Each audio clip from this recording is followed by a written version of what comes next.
semua, perkenalkan saya Hotmalina, merupakan mahasiswa Universitas Mercu Buana. Kesempatan kali ini saya akan mempresentasikan mengenai peminatan bahasa Indonesia di mancanegara. Baik, sebelumnya saya akan memulai dari latar belakang peminatan bahasa Indonesia di mancanegara. Peningkatan program belajar bahasa Indonesia ini terus berlanjut hingga saat ini, diungkapkan Kepala Balai Bahasa Jawa Barat Umar Solihan pada ajang pemilihan Duta Bahasa Jawa Barat. Sudah ada 56 negara di dunia yang mempelajari bahasa Indonesia dan 222 lembaga bahasa di dunia yang mempelajari bahasa Indonesia baik secara formal ataupun non-formal. Tak hanya di Jawa Barat, diketahui dari sebuah universitas di Surabaya mengadakan pembelajaran bahasa Indonesia secara daring. Dilansir di dalam antaranews.com, yaitu sebanyak 49 mahasiswa dari beberapa universitas di Ho Chi Minh City, Vietnam, mengikuti program bahasa Indonesia untuk penutur asing atau disebut BIPA dari Universitas Adi Buana, Surabaya. Dilansir dalam berita tersebut, disebutkan bahwa program BIPA ini secara daring diikuti oleh mahasiswa dari sejumlah negara lain juga, yaitu Thailand, Amerika Serikat, Inggris, Italia, Spanyol, dan Polandia, yang totalnya mencapai 88 peserta, dan mahasiswa asal Vietnam menjadi jumlah terbanyak.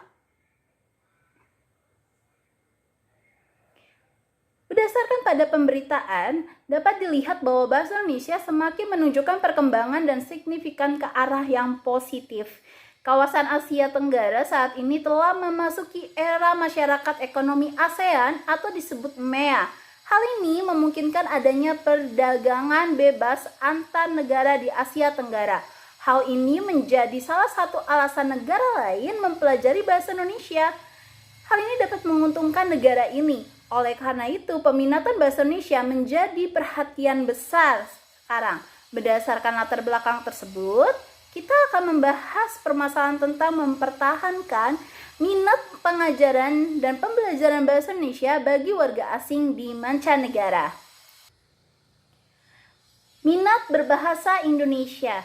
Minat timbul bila ada perhatian. Dengan kata lain, minat merupakan sebab dan akibat dari perhatian. Menurut Slameto dalam jurnal Rohmatunisa, faktor yang dapat mempengaruhi minat belajar siswa ada dua, yaitu faktor internal dan faktor eksternal. Faktor internal terdiri dari perhatian, perasaan, senang, dan aktivitas. Faktor eksternal terdiri dari peran pelatih, fasilitas, lingkungan, ataupun keluarga. Faktor internal diutamakan dari keinginan diri sendiri akan suatu hal tersebut. Berarti harus adanya rasa penasaran dan atau tujuan dan maksud terhadap suatu hal yang baru, khususnya pada berbahasa. Lalu secara faktor eksternal menjadi perhatian khusus bagi para pengajar untuk mempresentasikan diri sebagai sumber ilmu dan kemudian diperlengkapi lingkungan mengajar. Jadi faktor internal dan faktor eksternal sangat berpengaruh terhadap perkembangan minat individu tersebut, karena akan dinilai dari faktor-faktor inilah yang terlihat perkembangan minat seseorang. Devianti dalam jurnalnya pada tahun 2020 menyatakan bahasa merupakan sarana penyampai informasi bagi manusia sebagai makhluk sosial. Bahasa adalah sistem lambang bunyi yang arbiter yang digunakan oleh anggota masyarakat untuk bekerja sama, berinteraksi, dan mengidentifikasi diri. Dijelaskan juga bahwa bahasa juga digunakan sebagai alat komunikasi manusia untuk mengekspresikan pikiran dan perasaannya. Jadi, bahasa merupakan secara penting untuk dibutuhkan oleh manusia sebagai alat komunikasi dan berinteraksi dengan sesama anggota masyarakat lainnya. Kemudian, minat pengajaran bahasa Indonesia.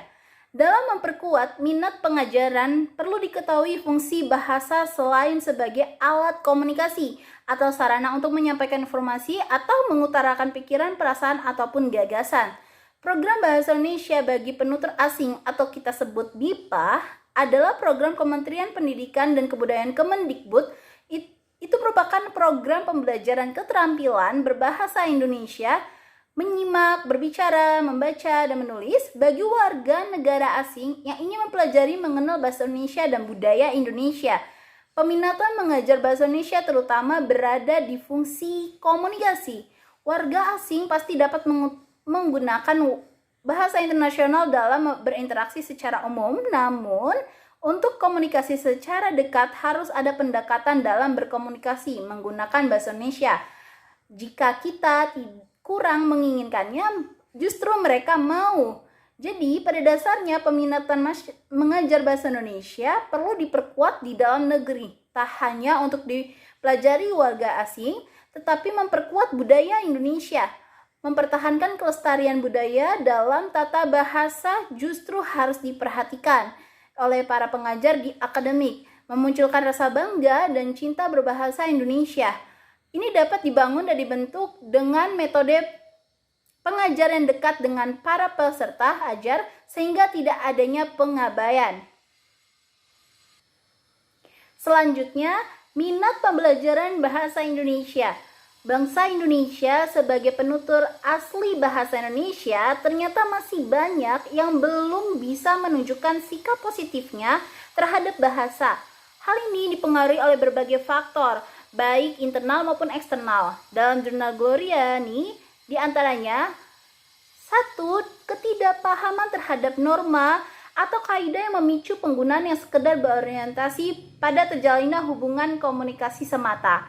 Yang kedua, kurangnya kesadaran akan adanya norma atau kaidah bahasa yang memicu anggapan tidak perlunya penggunaan bahasa Indonesia secara cermat, tertib, dan mengikuti kaidah yang berlaku. Kemudian yang ketiga, beranggapan bahwa bahasa Indonesia terlalu rumit atau susah sehingga memicu keengganan mempelajari bahasa Indonesia secara serius dan memicu untuk bertutur semaunya sendiri.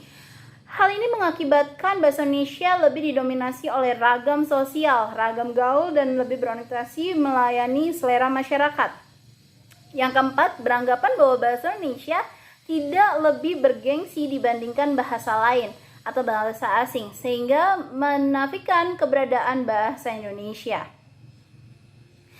Selanjutnya, konservasi dan revitalisasi bahasa, termasuk pada program unggulan dan prioritas perlindungan bahasa dan sastra yang sudah direncanakan dan sedang dijalankan oleh Badan Pengembangan dan Pembinaan Bahasa atau Badan Bahasa, Kementerian Pendidikan dan Kebudayaan. Badan Bahasa ini menyusun kinerja program yang berkaitan dengan internasionalisasi bahasa Indonesia yang meliputi 1. Pengembangan bahasa, penambahan lema KBBI, penambahan glosarium, penyusunan kamus bidang ilmu. Yang kedua, perlindungan bahasa dan sastra melalui peta vitalitas, revitalisasi bahasa berbasis komunitas, konservasi, fasilitas pengembangan, dan perlindungan. Hal positif dalam mempelajari bahasa Indonesia tersebut melatih kebiasaan berperilaku sesuai tata bahasa seharusnya untuk mengindahkan budaya yang sudah ada dan mempersatukan penerus bangsa. Bahasa Indonesia memiliki struktural tata bahasa yang rumit namun ringkas dibanding tata bahasa lainnya. Walaupun tidak semudah itu dipelajari, namun tidak menahan rasa keinginan untuk menguasainya. Baik, dari penelitian ini dapat saya simpulkan berdasarkan pada pemberitaan di atas dapat dilihat bahwa bahasa Indonesia semakin menunjukkan perkembangan yang signifikan ke arah positif. Kawasan Asia Tenggara saat ini telah memasuki era masyarakat ekonomi ASEAN atau MEA. Hal ini memungkinkan adanya perdagangan bebas antara negara di Asia Tenggara. Hal ini yang menjadi salah satu alasan negara lain mempelajari bahasa Indonesia. Oleh karena itu, peminatan bahasa Indonesia menjadi perhatian besar sekarang. Berdasarkan latar belakang tersebut, saya mengharapkan membahas permasalahan tentang mempertahankan minat dan pembelajaran bahasa Indonesia warga negara di mancanegara. Berdasarkan hasil analisis di atas, dapat disimpulkan bahwa pembelajaran bahasa Indonesia di beberapa universitas dalam dan luar negeri sudah semakin banyak dan luas. Hal tersebut harus segera mendapatkan tindak lanjut seperti memasukkan pengetahuan tentang budaya Indonesia sebagai program pendekatan dan pendalaman kepada masyarakat Indonesia. Saran yang dapat saya sampaikan adalah terus berkembang dan semakin banyaknya warga asing yang ingin mempelajari bahasa Indonesia akan meningkatkan rasa peduli dan percaya diri bagi masyarakat Indonesia, menguasai lebih dalam. Kemudian meningkatkan kualitas para pengajar bahasa Indonesia yang dekat dengan generasi muda yang akan menjadi penerus bahasa dan budaya negeri ini. Baiklah, sekian presentasi dari saya. Saya ucapkan terima kasih.